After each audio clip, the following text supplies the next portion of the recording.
Dalam nama Bapa dan Putra dan Roh Kudus, amin. Hari ini, saudari-saudara terkasih, Sabtu 26 Februari 2022, gereja memberikan bagi kita santapan rohani dari Markus 10 ayat 13 sampai 16. Injil ini berbicara tentang Yesus yang memberkati anak-anak. Kemarin kita bicara tentang pernikahan. Bukan sebuah kebetulan pernyataan tentang bagaimana kita harus menerima anak-anak ini segera menyusul setelah pernyataan Yesus tentang perkawinan yang tak terceraikan. Karena Markus mengelompokkan ajaran tentang implikasi pemuritan bagi kehidupan keseharian. Nah, para saudara, banyak orang ingin membawa anak-anak kepada Yesus, tidak hanya untuk penyembuhan, tetapi supaya Yesus menyentuh mereka. Nah, rupanya pemberkatan anak-anak melalui penumpangan tangan merupakan praktik orang Israel kuno, biasanya dilakukan oleh ayah anak ini. Maka tidak mengherankan orang tua ingin anak-anak mereka diberkati oleh rabi pembuat mujizat yang terkenal dari Nazaret itu. Nah, jadi inilah satu-satunya contoh. Ini salah satu contoh di mana Yesus menjadi marah ketika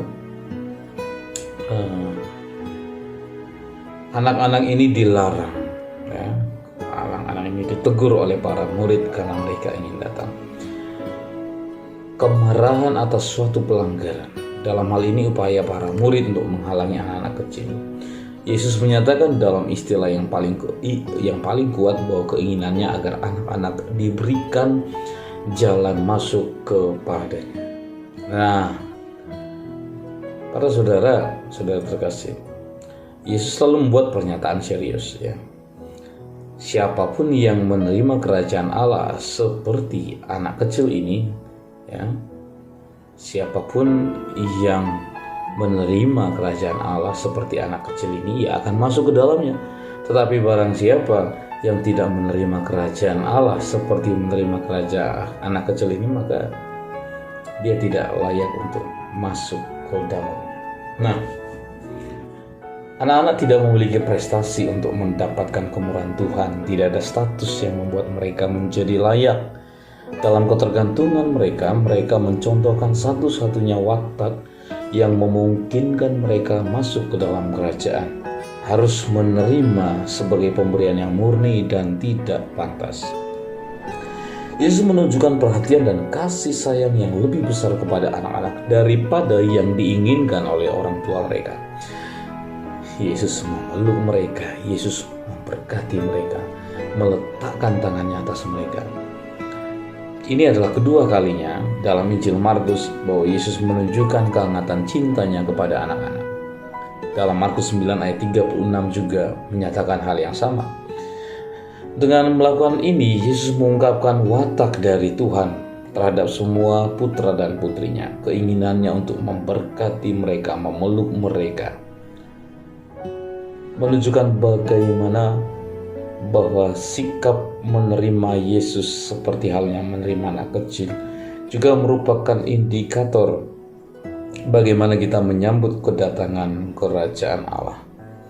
Memang untuk memasuki kerajaan Allah tidak lain dan tidak bukan ialah kita memasuki hubungan dengan Yesus. Santa Teresa dari kanak-kanak Yesus, dia mau menjadi seorang anak di hadapan Tuhan. Artinya ia mengenali keterbatasannya, ia mengharapkan segalanya dari Tuhan. Seperti anak kecil, ia mengharapkan segalanya dari ayahnya. Itu adalah ciri seorang anak. Dia mempercayakan diri kepada Tuhan. Demikian halnya Teresa dari kanak-kanak Yesus. Nah, para saudara, kalau mau dikatakan bahwa praktek pembaptisan sampai saat ini tetap terjadi dalam gereja Katolik, tentu tidak terlepas dari konteks ini. Biarkan anak-anak datang kepadaku. Ya, biarkan anak-anak itu datang kepadaku. Dalam Kisah Para Rasul juga dikaitkan tentang baptisan seluruh satu keluarga. Kisah Para Rasul bab 16 ayat 15 Sampai saat ini, baptisan bayi diterima sebagai tradisi yang diterima dari para rasul. Bahkan Santo Irenaeus menganggap sudah sewajarnya bahwa orang yang dibaptis harus menyertakan bayi dan anak kecil. Semoga lalu kemudian kita menjadi seperti anak kecil, tetapi kita juga menyambut anak-anak Kristus seperti Kristus menyambut mereka. Mari kita buat contoh dan teladan. Anak kecil itu bisa siapapun, bisa orang yang sedang berjuang bertumbuh dalam iman, masih lemah, baru menjadi pengikut Kristus, atau anak dalam rentang usia, di mana kita bisa bertindak seperti Yesus, memberikan berkat dan sebagainya. Salah satu contoh baik dari orang tua ialah selalu memberikan tanda berkat di kening anaknya. Semoga kemudian kita menjadi anak yang baik sekaligus juga penyambut anak yang baik dalam hidup kita. Tuhan memberkati Bapa dan Putra dan Roh Kudus. Amin.